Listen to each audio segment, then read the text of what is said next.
আবুল সরকার উনি বলল যে আল্লাহ সে আরো যদি কয়টা আল্লাহ বানাইতো তাইলে তার মান মর্যাদা আরো বাড়তো। বলি নাউজুবিল্লাহ। স্পষ্ট সূরা ইখলাসের মধ্যে আল্লাহ পাক বলে দিয়েছেন কুল হুয়াল্লাহু আহাদ, আল্লাহ এক। আল্লাহ কি এক। আল্লাহুস সামাদ, আল্লাহ কারো মুখাফিকি নন, আল্লাহর কাউরে প্রয়োজন হয় না। লাম ইয়ালিদ ওয়া লাম ইউলাদ, তিনি কাউকে জন্ম দেননি এবং তাকেও কেউ জন্ম দেননি। কি বলেন ঠিক কিনা? ওয়া লাম ইয়াকুল লাহু কুফুয়ান আহাদ, তার কেউ সমকক্ষ নাই। কি বলেন ঠিক কিনা? স্পষ্ট আল্লাহ সম্পর্কে ভাষ্য কি ঘোষণা স্পষ্ট। এখন যদি উনি এই কথা বলার কারণে ওনাকে মামলা দিছে, এখন উনি কারাগারে আছে। এরপরে সূরা নাস সম্পর্কে বলে কুল আউযু বিরাব্বিন নাস মালিকিন নাস, এই নাসের কয় 5 বার আল্লাহ নাসার কথা বলছে। ওয়া মিনান নাসি মান ইউজাদিলু ফিল্লাহি বিগাইরি ইলমিন ওয়া ইয়াত্তাবিউ কুল্লা শাইতানিন মারিদ। আল্লাহ পাক বলেন কতক মানুষ জ্ঞান ছাড়াই আল্লাহ সম্বন্ধে বাদানুবাদ করে আর প্রত্যেক অবাধ্য শয়তানের অনুসরণ করে। কিছু মানুষ সম্পর্কে আল্লাহ পাক বলতেছেন আল্লাহ সম্পর্কে না জেনে না বুঝে তারা বাদানুবাদ করে, আল্লাহ সম্পর্কে সমালোচনা করে, আল্লাহ সম্পর্কে কথা বলে। এই আযাব গজব কেন আসে? বান্দা যখন অবাধ্যের চরম পর্যায়ে পৌঁছে যায় তখন আস্তে আস্তে করে একের পর এক গজব আসতে থাকে। নবীজি সাল্লাল্লাহু আলাইহি ওয়াসাল্লাম ১,৫০০ বছর আগে বলছেন এমন একটা জমানা আসবে যেই জমানায় মানুষের প্রতি বিপদ গজব আযাব এমনভাবে পতিত হতে থাকবে, তসবিহ ছিঁড়ে গেলে ওই তসবির দানা পড়তে যতটুকু দেরি হয় না এর চাইতেও দ্রুতভাবে মানুষের প্রতি আযাব গজব আসতে থাকবে। আল্লাহর নবী সাল্লাল্লাহু আলাইহি ওয়াসাল্লাম মসজিদে নববীর মধ্যে বয়ান দিলেন। সাহাবায়ে কিরামদের মধ্য থেকে জিজ্ঞেস করলেন, ইয়া রাসূলুল্লাহ, ইয়া হাবিবাল্লাহ, এই জমানাটা কোন জমানা? এই জমানা কোন সময় আসবে? কিছু লক্ষণ আমাদেরকে বলে দেন, কিছু লক্ষণ ইয়া রাসূলুল্লাহ আমাদেরকে বলে দেন। নবীজি সাল্লাল্লাহু আলাইহি ওয়াসাল্লাম বলেন, এমন একটা জমানা আসবে প্রকাশ্যে মানুষ জেনা ব্যভিচারিণীর মধ্যে লিপ্ত হয়ে যাবে। এমন একটা সময় আসবে গায়ক গায়িকারা গান বাদ্যর মাধ্যমে গান বাজনার মাধ্যমে এটা প্রকাশ্যভাবে তারা করতে থাকবে, মদ পান প্রকাশ্যভাবে চলতে থাকবে। এই সময় যখন আসবে তখন মনে করবে মানুষের মধ্যে গজব আযাব আসবে, ভূমিকম্প আসবে। এটা আমার কথা নয়, এটা রাসূলের কথা।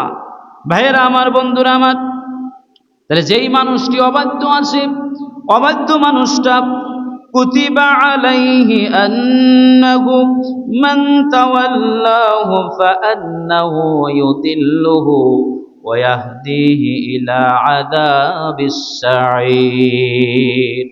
আল্লাহ রাব্বুল আলামিন বলেন, যার অর্থাৎ শয়তানের সম্পর্কে বিধান করা হয়েছে, যে কেউ তার সঙ্গে বন্ধুত্ব করবে, শয়তানের সাথে কোনো ব্যক্তি যদি বন্ধুত্ব করে তাহলে শয়তান তাকে বিপদগামী করে দেবে। বন্ধুত্ব করলে শয়তান তাকে বিপদের মধ্যে ফেলে দিবে। কি বলেন ঠিক কিনা? শয়তানের লগে যদি বন্ধুত্ব করে তাহলে কি করবে? বন্ধুত্ব করলে মানুষকে বিপদগামী করে দেবে।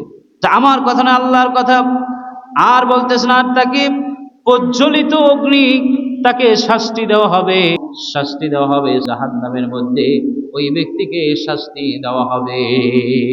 বাউল সরকার সে বলে আল্লাহ সম্পর্কে তার জ্ঞান নাই। যদি একজন মানুষের জ্ঞান না থাকে তাহলে তাকে চুপ থাকতে হয়, যারা জানে তাদের কাছ থেকে জানতে হয়। কি বলেন ঠিক কিনা? কিন্তু একজন বাউল সরকার আবুল সরকার উনি বলল যে আল্লাহ সে আরো যদি কয়টা আল্লাহ বানাইতো তাইলে তার মান মর্যাদা আরো বাড়তো। বলি নাউজুবিল্লাহ। স্পষ্ট সূরা ইখলাসের মধ্যে আল্লাহ পাক বলে দিয়েছেন কুল হুয়াল্লাহু আহাদ, আল্লাহ এক। আল্লাহ কি এক।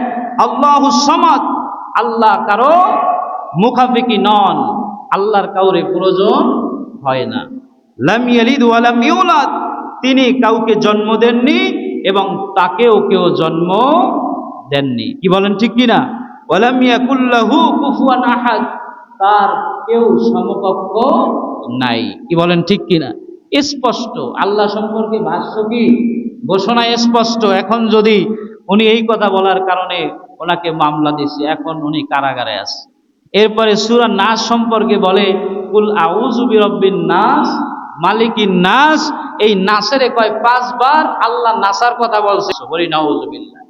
তাহলে দেখেন আল্লাহ সম্পর্কে বাদানুবাদ করে কি করে না। আল্লাহ যে কোরআনে বলছে তোমরা না জানিয়া আমার সম্পর্কে, রব সম্পর্কে তোমরা বাদানুবাদ করিও না, তোমরা বলিও না। আল্লাহ যে কথা বলছে বান্দা করবে বিদায় এই কথা বলে দিস। কি বলেন ঠিক কিনা? আল্লাহ সম্পর্কে মানুষ স্পষ্ট ভাবে জানে কুল হুয়াল্লাহু আহাদ, আল্লাহ এক।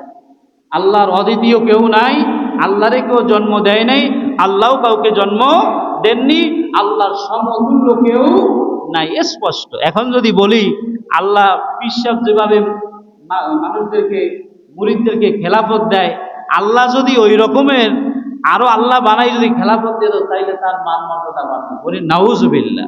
তাহলে তারে কি পর্যায়ে, চরম পর্যায়ে তিনি বন্ধুত্ব করছে শয়তানের সাথে, এই জন্য তাকে চরম পর্যায়ে নিয়ে গেছে শয়তান। তাকে এখন এমন পর্যায়ে তার ইমানই নাই। ভাইরা আমার, বন্ধুরা আমার, তাহলে আমরা কি এখনো সময় আছে আমাদের আল্লাহর দিকে ফিরে আসতে হবে। আল্লাহর থেকে দূরে যাইয়া আমরা যদি নিজেরা নিজেদের মন মতো আমরা ব্যাখ্যা করি তাহলে কি সেই ব্যাখ্যা হবে? কোরআন, হাদিস, ইজমা, কিয়াস, এই 4 জিনিসের ব্যাখ্যা আছে কি নাই বলেন? কোরআনের ব্যাখ্যা আছে কি নাই? কিন্তু কোরআনের ব্যাখ্যা মন গড়া করলে কি চলবে না? চলবে বলেন? চলবে না। তাহলে আল্লাহ সুবহানাহু ওয়া তাআলা বলতেছেন আমি যুগে যুগে মানুষদেরকে আমি সতর্ক করে থাকি। কি করে থাকি? সতর্ক করে থাকি, তোমরা সতর্ক হয়ে যাও। তাহলে এই যে গত শুক্রবার থেকে এই শুক্রবার পর্যন্ত 7 বার ভূমিকম্প হয়েছে। কয়বার? 7 বার ভূমিকম্প হয়েছে। কেন ভূমিকম্প হয়, কারণটা কি আমাদের জানতে হবে। কি বলেন ঠিক কিনা? ভূমিকম্প হয়ে আল্লাহ রাব্বুল আলামিন ভূমি ধসিয়ে অসংখ্য মানুষদেরকে শিক্ষা দিয়েছেন, অসংখ্য মানুষদেরকে গজব দিয়েছেন। আমাদেরকে আমাদের রবকে চিনতে হবে, নিজের মত, নিজের পথ, নিজের বানানো ব্যাখ্যা সম্পূর্ণ বাদ দিয়ে আমাদেরকে সঠিক পথে আসতে হবে। কি বলেন ঠিক কিনা?